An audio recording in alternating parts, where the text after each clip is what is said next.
بالکل ہم حماد صاحب کے ساتھ کھڑے ہیں. جو راستہ انہوں نے اپنایا ہے میں سمجھتا ہوں ہر پاکستانی کو وہ راستہ اپنانا چاہیے.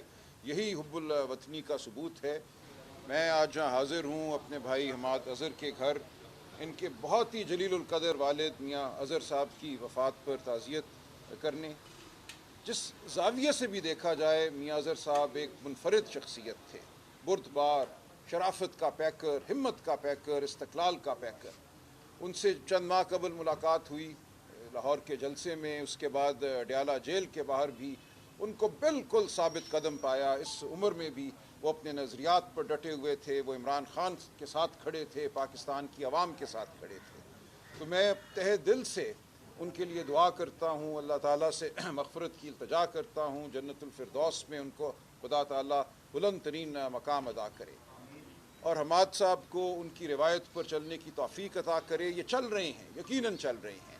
جو ثابت قدمی انہوں نے دکھائی ہے، جس عزم کے ساتھ یہ کھڑے ہوئے ہیں، بے خوفی کے ساتھ کھڑے ہوئے ہیں، یہ یقیناً میاں اظہر صاحب ہی کا ورثہ ہے. تو میں بہت ان کو بھی خراج عقیدت پیش کرتا ہوں، اور میاں صاحب کے لیے ہر لمحہ دعا کرتا ہوں.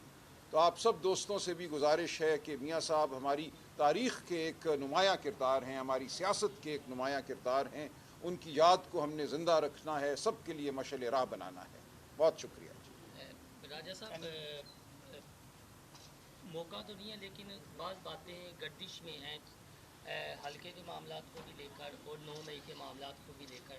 تو آپ لیگل ایکسپرٹ بھی ہیں، سارے معاملات کو آپ باریکی سے دیکھ رہے ہیں، خان صاحب سے ملاقات بھی ہوتی ہے.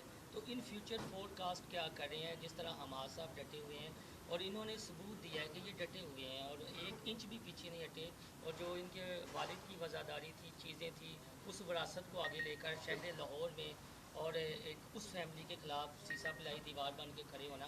تو کیا بطور لیگل ایکسپرٹ آپ فور کاسٹ کر رہے ہیں؟ جی بالکل ہم حماد صاحب کے ساتھ کھڑے ہیں. جو راستہ انہوں نے اپنایا ہے میں سمجھتا ہوں ہر پاکستانی کو وہ راستہ اپنانا چاہیے. یہی حب الوطنی کا ثبوت ہے. جو جبر کا عالم ہے وہ آپ کے سامنے ہے. جس طرح سزائیں بانٹی جا رہی ہیں وہ آپ کے سامنے ہے. تمام عدالتوں میں اس وقت حکم بظاہر جاری ہے کہ چند دنوں میں مقدمات کا فیصلہ کرنا ہے. رات 2 ڈھائی بجے تک مقدمے چل رہے ہیں. یہ پاکستان کی تاریخ میں ایسا نہیں ہوا کہ سہمے ہوئے جج، سہمے ہوئے گواہ، سہمی ہوئی عدالتیں. تو ہم اس کا مقابلہ کر رہے ہیں. یہ جبر ہے، یہ فسطائیت ہے. ہمارا مقدمہ پاکستان کی عوام کے سامنے ہے، اور پاکستان کی عوام انشاءاللہ ہمیں سرخرو کرے گی. پاکستان میں اگر انسانیت نے قائم رہنا ہے، شرافت نے قائم رہنا ہے، جس کے علمبردار میاں اظہر صاحب تھے، تو ہمیں ہمت سے سامنا کرنا ہوگا اس فسطائیت کا، اور آپ دیکھیں گے فتح ہماری ہوگی. یہ تاریخ کا ازلی فیصلہ ہے، یہ اللہ تعالیٰ کا فیصلہ ہے کہ فتح حق کو ہوتی ہے، اور ہم حق پر کھڑے ہیں. یہ بتائیے گا اپوزیشن لیڈر کو بھی انہوں نے نااہل کر دیا، 10 سال کی سزا بھی دے دی ہے. اسی طرح چٹھا صاحب جو ہیں میں نے ان کو بھی 25 لوگ اور کہہ رہے ہیں کہ وہ نااہل کرنے جا رہے ہیں. اسی طرح ایک ایک کر کے تو سب کو نااہل کرتے جا رہے ہیں. اس حوالے سے بتائیے گا کہ پاکستان تحریک انصاف اگر اسمبلیوں میں بیٹھے گی یا باہر نکلنے کا فیصلہ کر رہی ہے، کیا لایا مجھے؟ دیکھیے، نااہل تو یہ نظام اپنے آپ کو خود کر رہا ہے. یہ نظام اپنے آپ کو ایک مذاق بنا رہا ہے. اسمبلیاں اپنی توقیر کھو بیٹھی ہیں. جس طریقے سے الیکشن کے رزلٹ کو بدلا گیا 8 فروری کو، پاکستان کی عوام نے واشگاف الفاظ میں عمران خان کے لیے ووٹ ڈالا، جمہوریت کے لیے ووٹ ڈالا. جو اس رات 8 اور 9 کی رات کیا گیا وہ عوام کے سامنے ہے. وہ ایک ایسا دھبا ہے جو کبھی مٹایا نہیں جا سکے گا. اس کے باوجود ہم ان اسمبلیوں میں بیٹھے، ہم نے کوشش کی کہ جمہوری عمل کو آگے بڑھائیں. ہم نے کوشش کی کہ عدالتی عمل کا ساتھ دیں، لیکن عدالتی عمل پر حملہ ہوا 26ویں آئینی ترمیم کی شکل میں. پورے اس وقت پارلیمانی نظام کو ایک قیدی بنا دیا گیا ہے.